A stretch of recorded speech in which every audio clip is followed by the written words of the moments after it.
कृष्ण भगवान की जय हो, विष्णु भगवान की जय हो, एकादशी मैया की जय हो। वैशाख माह के कृष्ण पक्ष की एकादशी।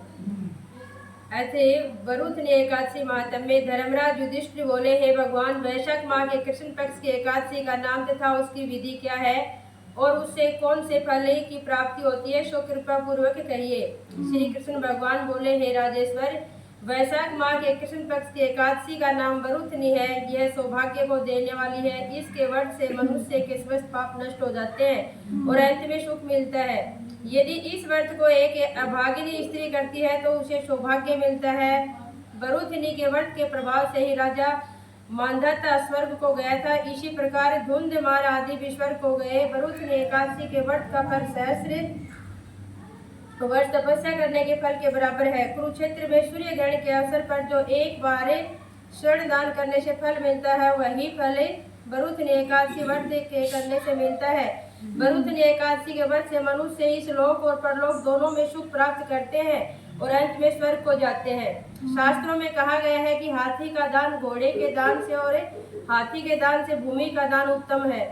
उससे उत्तम तिलों का दान है। तिल से स्वर्ण दान, स्वर्ण से अन्न दान श्रेष्ठ है। संसार में अन्न दान के बराबर कोई भी दान नहीं है। अन्न दान से पितृ देवता मनुष्य आदि सब तृप्त हो जाते हैं। शास्त्रों में कन्यादान इसके बराबर माना गया है। वरुथनी एकादशी के व्रत से अन्न तथा कन्यादान का फल मिलता है। जो मनुष्य लोभ के वश में होकर कन्या का धन ले लेते हैं, वे परले के अंत तक नरक में पड़े रहते हैं या उनको अगले जन्म में बिलाव का जन्म ग्रहण करना पड़ता है।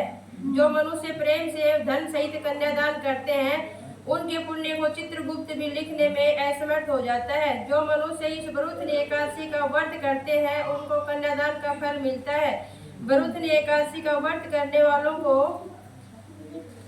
दसवीं के दिन से निम्नलिखित 10 वस्तुओं का त्याग कर देना चाहिए।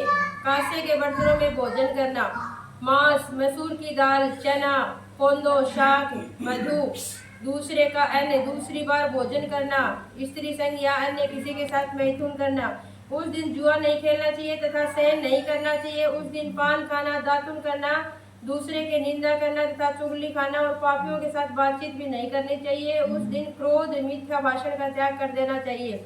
इस व्रत में नमक, तेल तथा अन्न वर्जित है। हे राजन, जो मनुष्य इस एकादशी को विधिवत करते हैं, उनको स्वर्ग लोक की प्राप्ति होती है। इस व्रत के महात्म्य को पढ़ने से 1 सहस्त्र गोदान का फल प्राप्त होता है। इसका फल गंगा के स्नान करने के फल से भी अधिक है। बोलो कृष्ण भगवान की जय हो। एकादशी